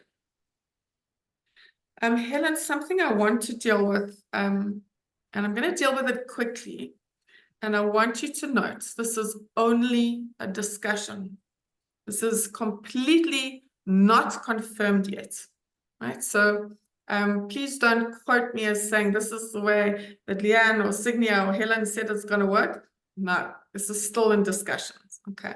So the discussion is around what happens if you transfer as an older member via section 14 to another fund during this period, you know, while 1 September is still happening. So I've got 2 dates on my timeline here. The 1st of September 2024 when two-pot comes in, and the 1st of September 2025 when the Revenue Law's Second Amendment Bill says, right, that's the period within which the older member has to make their choice. Okay, so what happens if you have a section 14 transfer within that period, firstly? So what we know is that the member will then be in two-pot automatically. The moment they transfer out of that provident fund that they were in, then they are automatically in two-pot.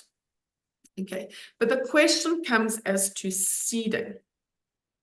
And what the discussions are around is, well, if this is an involuntary section 14, so for example, there's a section 197 transfer of business between employers, and the member has to transfer to a new fund, the older member, or for example, the employer's chosen to participate in a new umbrella fund, as an example, again, an involuntary transfer, then can the member have a choice about whether they have seeding in the new fund or not?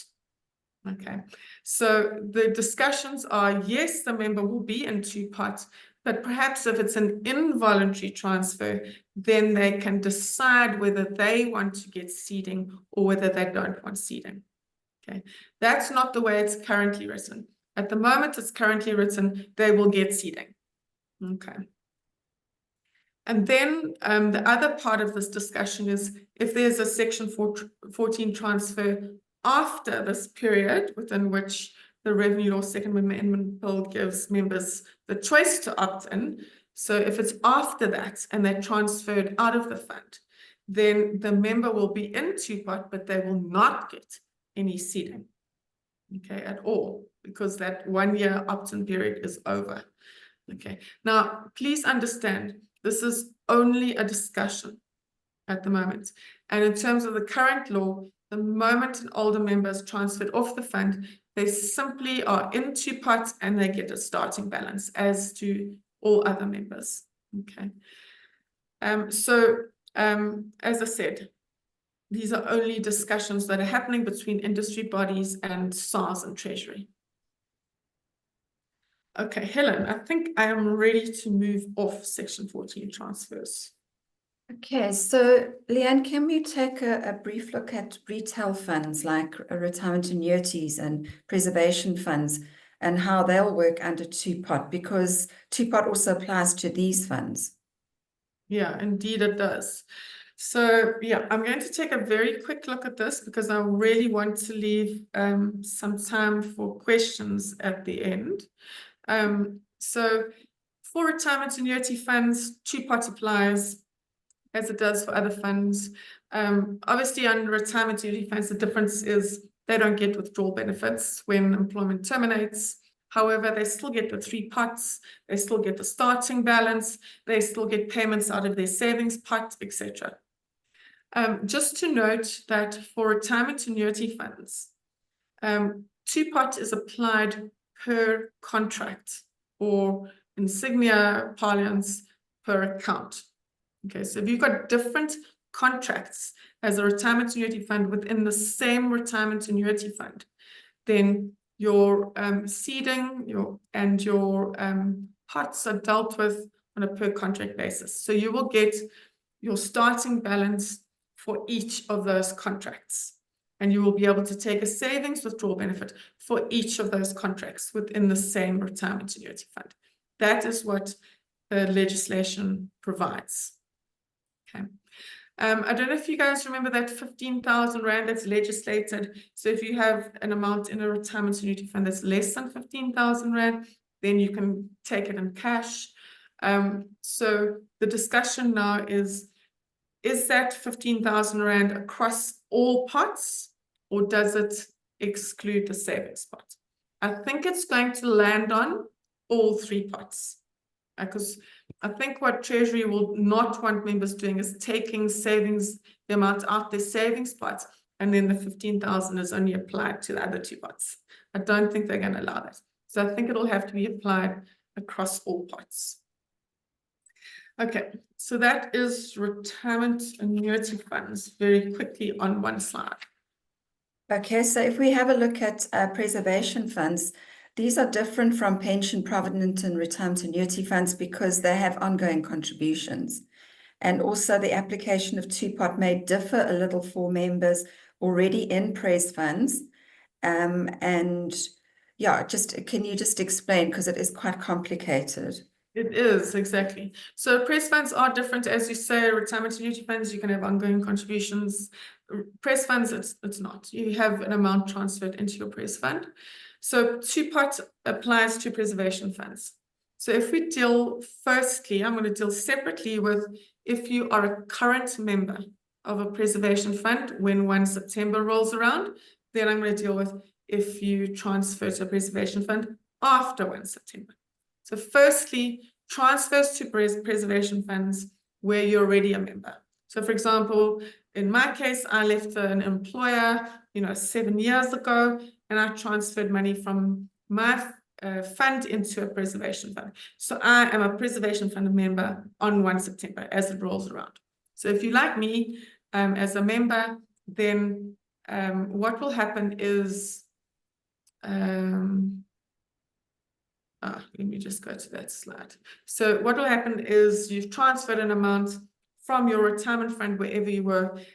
When 1 September comes around, what happens is everything that you currently have in your preservation fund goes into the vested pot. And then after 1 September, you get this seeding that happens from your vested pot into your savings pot. Same thing, your 10% subject to 30,000. Okay, so that all happens automatically, right? Everything you've saved up already is in your vested pot, and then the seeding happens. Now, if you look at that, if you have not taken your once-off withdrawal yet, you can still take your once-off withdrawal after the 1st of September, all of it or part of it, but you're taking it from your vested pot, right? And your vested pot, you've already had the seeding amount come off it. So your once-off withdrawal comes off your vested pot. And that is taxed as it is now in terms of your withdrawal lump sum tax tables. And if you only take a part of it, then the remainder is stuck in your vested pot until you retire. Same rules as now. But you've now got the seeded amount. So for your seeded amount, you can take a savings withdrawal benefit like any other fund. You can take one a year. Okay. So if you've got, say, 20,000 in your savings pot now because you've got a starting balance, you can take 3,000 this year, take another 3,000 next year, etc., until you get to it's below 2,000 Rand, in which case you can then not take it anymore. All right, so that's if you are a current member. If you have anything in your retirement pot, which I doubt, the only reason you'd have anything in your retirement pot is if you transferred something to that pot as a member. If you do have anything in your retirement pot, then it must stay there until you are retired. So that's for members who are already in pres funds. Okay, I just want to deal with, and it was on the previous slide, this slide here, which is transfers to preservation funds after the 1st of September. So you're still in your occupational fund, 1 September rolls by, and now you're transferring to your pres fund. Here you will have a pot-to-pot transfer. So your pots in your occupational fund will transfer into the pots in your preservation fund. Okay, and your savings withdrawal benefits in your savings pot, same thing. Right, you can take your savings withdrawal benefits like any other fund, and you're going to get taxed at your marginal rate on that. Then your retirement pot, whatever's in there, you cannot take it out. It must stay there until you retire. And then for your vested pots, that's where your once-off withdrawal can be taken. So your once-off withdrawal or a pot can come out of your vested pot, and that will be taxed at your withdrawal lump sum tax tables. And once you've taken your once-off withdrawal, if you've got any amount left in your vested pot, that's then stuck there till retirement, like it works now. So preservation funds do work very similarly to before and after two pots, except to the extent that you've got this savings pot component now. And if you're transferring after the 1st of September, you've now got a savings pot and a retirement pot, as well as your vested pot in your preservation fund. So that works quite a bit differently. Okay.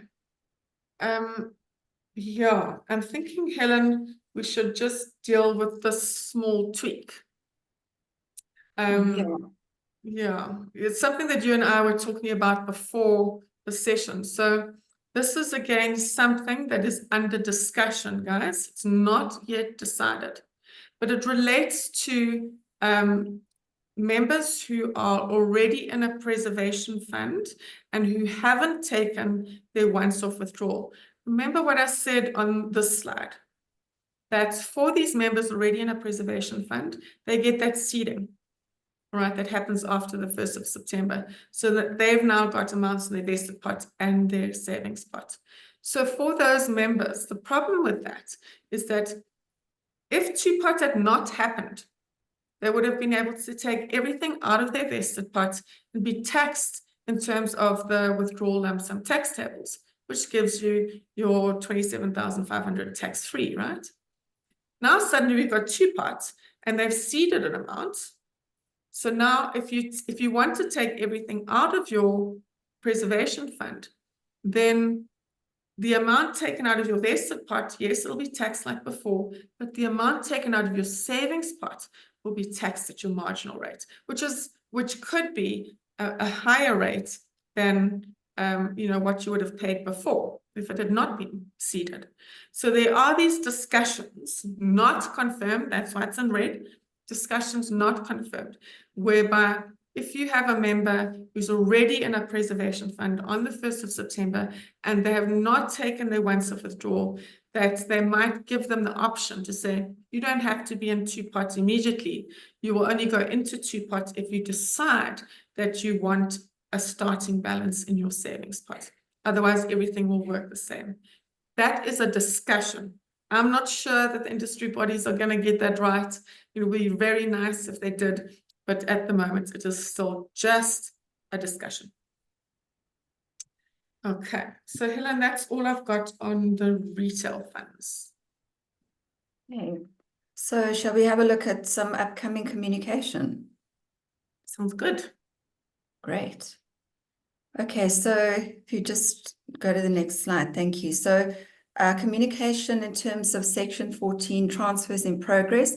Leanne discussed this earlier on, and we're going to have to change our section 14 communication documents just to specify to members that it's really important that where the section 14 has been approved, the members won't get a savings withdrawal benefit from the transfer fund. And also for older members, if these members transfer off the fund, they will immediately be subjected to the two-pot system. So those are things we're busy with at the moment. And we're also required to keep evidence. So if the FSCA asks us to prove that we've actually given this information to members, we need to be able to produce it. And the other thing that you just need to be aware of is that our SURF two-pot rules, the fund is being asked to provide proof that communication was sent to members. So when we are sending out communication, we really do have to send it to all members. It's not because we're trying to be, I don't know, some people don't want us to send communication to their members, but we have to send it. The FSCA is telling us we need to communicate to all SURF members, and we need to provide proof, if required, that we've sent that communication out. So please just bear that in mind. Then the next communication that's going to be going out, we've got some lovely videos that we've shot, and I think you're going to enjoy them. We'll play one of those shortly, and there will be further communication for members and older members that will go out this week and one next week. And we are also going to be sending the other there's a series of videos that will be sent out over the next couple of weeks. And we are just finalizing our two-pot landing page on our website. There's going to be a lot more two-pot information, and all the existing communication that we've done with the videos and all the rest of it will be saved on that website. So let's just play that video so you get a taste of what's to come. Helen, I'm hoping this video you will see it with sound and visuals. If you don't, let me know. But it is quite a special format, this video. So let me know. Don't raid the pot. I'm going to tell you about something that drives me up the wall. When we have friends coming over, you're taking the time to prepare something really delicious. A slow braised lamb ready with potatoes, green beans, sweet cherry tomatoes, wine and garlic. And because it's a dish that takes a few hours to cook and smells delicious, it attracts my wife and kids to the kitchen, and they start dipping into the pot. They start spooning some of the meat, start nibbling at the potatoes, and at the end, when the guests arrive, all I'm left with is some carrots and gravy. Your retirement fund is a little bit like that. If you keep dipping into your savings pot, you will rob yourself of a lovely, fully cooked retirement pot. Don't raid the pot, or you might be left with nothing but carrots. Okay, so they're really lovely videos, and they are in bite-sized chunks as well. So, you know, they deal with different topics in relation to two-pot, and they're part of a series. So, yeah, we're hoping that it will be something that is engaging and that, you know, members will be able to relate to. Thanks, Okay. Right, so it is that time of the webinar, and I think we've left good 15 minutes for questions. Helen, I'm not sure if you can see them in the chat at all. Yes, I can see the questions. We've got quite a few questions. So I'm just going to kick off with Janine Player. Thank you. She says the video is great. Thanks, Janine. Janine, that's Janine Player. And then another Janine Bosman says excellent video. Then there's an anonymous attendee. Please clarify no withdrawal on RAs with regards to the two-pot system. Oh, okay. So what I was saying in relation to retirement annuity funds is, as we know, when you're in a retirement annuity fund, different to occupational funds, you can't take a withdrawal from that retirement annuity fund because you are leaving employment, as an example. But with two-pot, because you get this savings pot, which has a starting balance and contributions go into, you can now take money out of your retirement annuity fund while you are still employed. So that's the first time, subject to very limited other instances, but it's the first time that a retirement annuity fund actually lets money leave the fund before retirement. Right, and then we've got a question from Rona Grief. I think she's asking the question on behalf of Ashley from Bet Data. Please advise on employees who resign at age 55. What happens to the vested part? Okay, so it's exactly the same as what I spoke to you about on the retirement slide. If you're looking at the vested part, some members, namely Provident Fund members usually, will have two layers in their vested pot, a non-vested layer and a vested layer. And if you look at the retirement slide that I had up, you will see that your vested layer can always be paid in cash from your vested pot on retirement. So you always get that layer in cash. So that is basically the layer that your members who are under 55 on 1 March 2021, everything that they'd built up in the fund until that 1 March 2021 date, that sits in your vested layer. And for your older members who don't opt into two-pot, it's everything that sits in their vested pot when they get to retirement. So they can take everything in cash. And then on your non-vested layer, so this is for your younger members, so members who were under 55 on 1 March 2021, it's all their contributions from 1 March 2021 right through to when two-pot starts. That's all sitting in their non-vested layer, and there they get 1/3 as cash, 2/3 as an annuity. I know that it's fairly complex when you're talking about these layers on the vested pot, etc., but yeah, it is. I've set it out quite clearly on that retirement slide. So if you read that and you've still got questions, then please call your consultant and they'll take you through it. The next question is from Anonymous. Please explain the annual tax assessment in relation to withdrawing from the savings pot. Will the amount withdrawn from the savings pot reflect on the assessment, and are there any implications? Okay, so I'm not a financial advisor, and I'm not a person who fills in tax forms for you. But what I can tell you is that any amount that comes out of the savings pot is going to reflect as income in your tax returns. So that's why it's taxed at the marginal rate, because it is simply income in terms of the Income Tax Act. I'm not sure if that helps. Then we've got a question from Renee Van Wyk.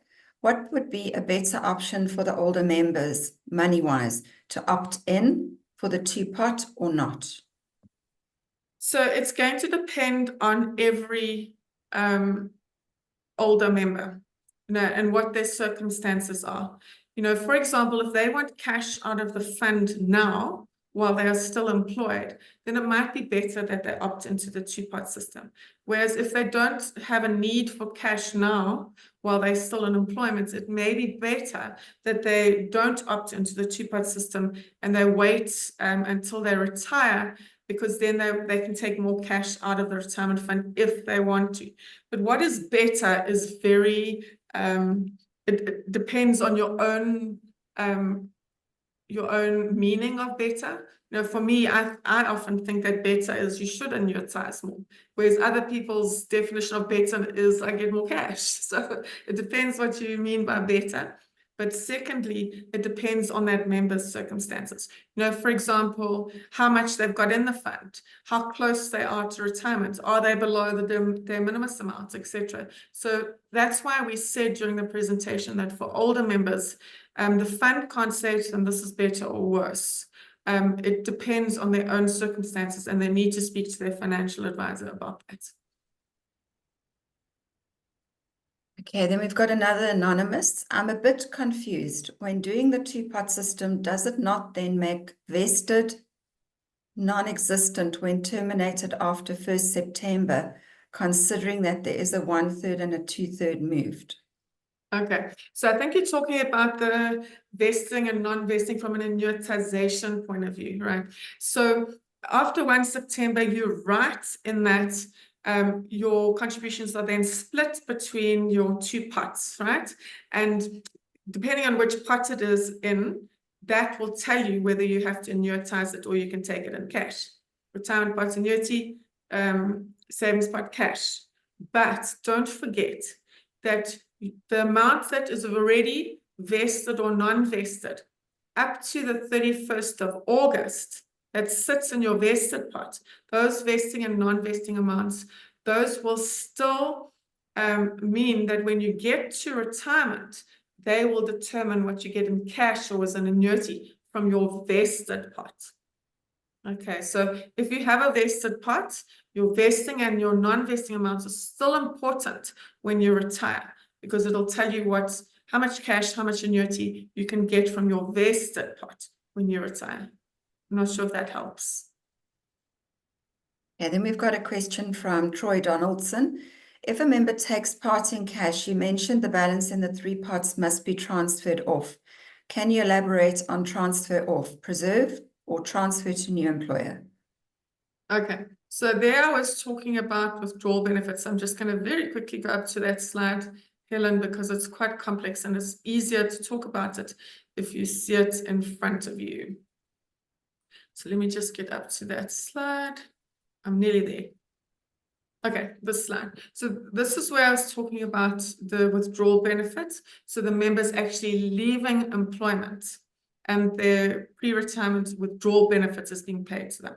Okay, so in this case, what I was saying is, if you look to the left-hand side of the slide under the vested pot, if a member takes part of their vested pot in cash, so say they've got 10,000 Rand in their vested pot, they could take it all in cash, but they say, no, I only want part of it, pay me 2,000 Rand of my vested pot in cash.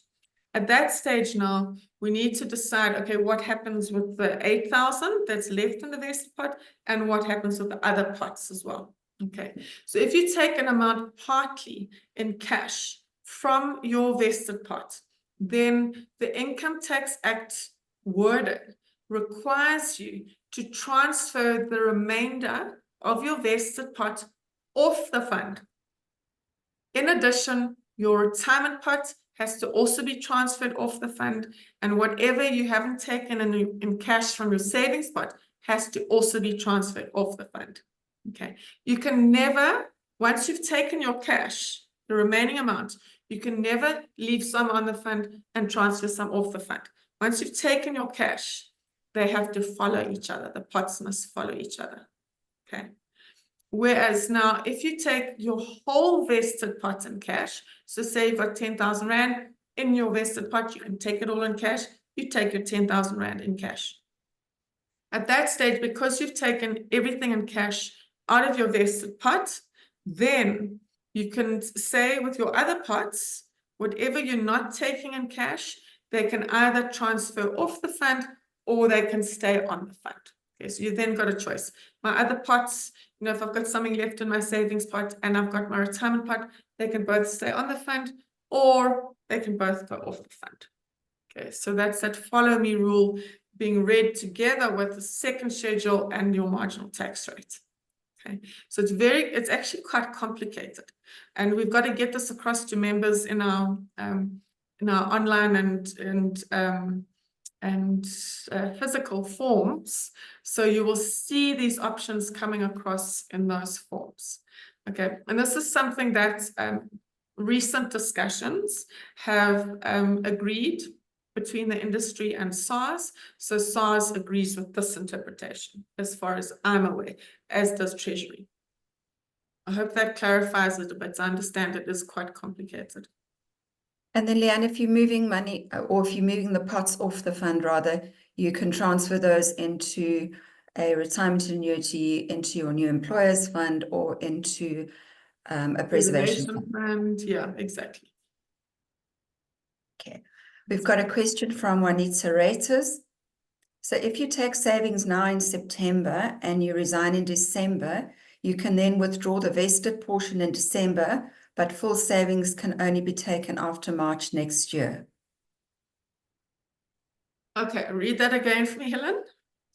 So if you take your savings now in September, then you resign in December, yes, then withdraw the vested portion when you resign, but the full savings pot can only be taken after March next year, or I would assume whatever's left in the savings pot. Yeah, okay. So yes, if your savings pot stays on that same fund when you leave employment, then you could only take it after March next year. However, if it transfers over to your new fund, at that stage, you can then take your savings withdrawal benefit again. Okay. Now that is being debated at the moment because that was never the intention. The intention was that you take, one savings withdrawal benefit per year. But your savings withdrawal benefits, all the seeding and everything that happens on two-pot applies per fund. Okay, so that means that once you transferred it over to your new fund, you could then look at taking it out of there. Okay. And the next question is from Chantal Anderson. Just some clarity on the breakdown of the vested amount. Will all contributions up to 31st August 24 become the vested amount, or will the current fund balance be split between vested savings and retirement? Another question, can you move your vested portion to the savings portion? Okay. All right. So I think that what we've assumed during the conversation is some knowledge on annuitization. And because this happened some while ago, I think some people have forgotten how it works. I mean, I count myself as one of those, you've got to remind yourself now and again. So remember, on annuitization as at 1 March 2021, what happened is that anyone who was contributing to a provident fund before that date, all their contributions were vested, right? So it meant what vested means is you get it in cash on retirement. So everyone's contributions before that date and investment return on that were vested, you can take it in cash on retirement. And then they said, going forward, your contributions will be non-vested after 1 March 2021. So that means you don't get them in cash when you retire. You have this 1/3, 2/3 split. But Treasury made a special dispensation for older members. So members of provident funds on 1 March 2021 who were 55 or older, right, on that date. And for them, they said, doesn't matter, all your contributions, whenever you make them and all investment return on that, for you, it's all vested, which means when you get to retirement, you can take them in cash. Now, if you stay out of the two-pot system as an older member, that continues to apply to you. The moment you come into the two-pot system, that stops, because then your ongoing contributions are no longer vested. They're split between the two pots. So I hope that is a quick reminder of how annuitization works and in relation to two-pot. On the second question, Helen, you can transfer from your vested pot into your retirement pot. You can transfer from your savings pot into your retirement pot. That is one-way transfers, never the other way around. So you can't transfer from your vested pot to your savings pot? No. Okay, then we've got a question from Sean McNamara.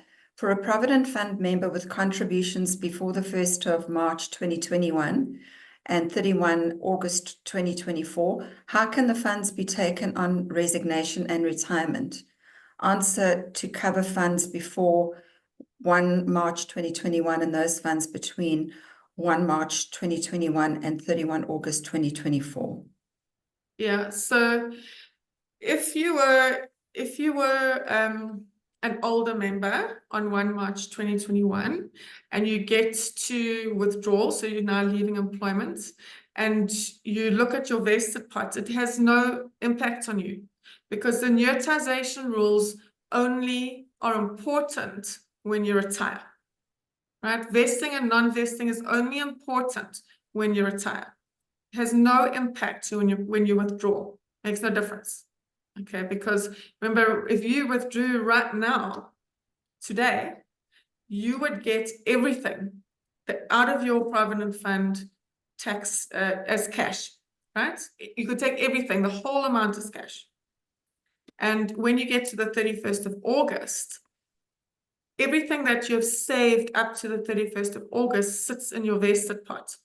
When you withdraw, you can still take everything in your vested pot as cash. Annuitization is meaningless on withdrawal. Okay, so I hope that helps. The next question is from Renee Van Wyk. What about common law partners? I'm not sure if this is relating to the section 37D and the deductions issue for common law partners. I'm thinking that it might relate to that. So we don't really have a concept of common law partners in South Africa. You know, it does apply in relation to other countries. Here in South Africa, really it is more about customary marriages. it's more about religious marriages, for example, Muslim marriages. It's about 37C and the fact that you can be a spouse if you are in a partnership with someone. So there it comes in. So yeah, I don't think two-pot really has much impact in relation to an arrangement where you are perhaps living together as spouses, but not married in terms of, you know, a religious law or customary marriage or a civil marriage. I can't see that two-pot has a major impact on that. Okay. The next question is, what percentage will the tax amount be for the withdrawal? Okay, so it's your withdrawal lump sum tax tables, and those change from time to time. It gives you your 27,500 tax free, and then the remaining amount is taxed at a percentage on a sliding scale. And I cannot remember what those percentages are, but you can look those up, you know, anywhere on the internet. Just look up lump sum tax tables on withdrawal. Okay, this is from Anonymous. How long will it take from the time of application to withdraw savings to the point of the monies reaching the member? So this is something that Sygnia is going to communicate on. We are busy putting together a communication about how to do a savings withdrawal benefit application. You know, how you do it physically, where you find the forms, how you do it, as well as the timelines around it. I'm not going to preempt that. All I will say at the moment is remember there is a tax directive application. So it will be within our normal turnaround times, but if the tax directive application takes longer, that could affect our timelines. I know that our admin and consulting teams are busy putting that communication together, so you should have that fairly soon. And Helen, also, if I can add to that point, that we do need your tax numbers. So please make sure you give your income tax numbers to your employer, and also make sure that we've got your most up-to-date bank details. Because if the bank details don't match the bank details that we have on record that your employer has sent us, we will have to contact you to verify your bank details. And if you don't give us your tax number, we can't apply for a tax directive. And without the tax directive, we can't pay you. Helen, would you like to continue with questions, or would you like to cut it off here? How many more questions are there? Okay, there was Carmel Ward asked about the savings withdrawal benefit tax. I think we've already covered that one. Okay. Can I access my retirement fund? I'm 35. If I leave work and not be employed, you know, you can access your savings pot, you can access your vested pot, but you can't access your retirement pot. Does the savings pot still gain interest? Is this kept in the savings pot? I think we answered that during the presentation. Your money is invested, and all the invested returns are then in your pot. Again, a tax on the savings pot. Okay, I think we can answer some of these after the presentation, where we have the details. Okay. Yeah. All right. Well, then I think that that just leaves us to say thank you very much for being with us today, and it was really good to spend time with you and to see all your questions.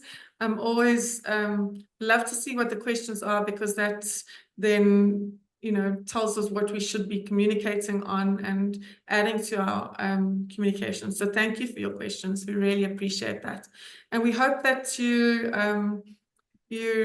found a lot of benefits in today. As Helen said, we are going to make the slides available to you. I'm pretty sure that the recording will go onto the website at some stage as well. So yeah, from me, thank you very much, and it was good to be with you. Thank you very much, Leanne, and thank you very much for everybody in attendance. It's been a brilliant session, and we look forward to having more sessions in the future. Thank you very much.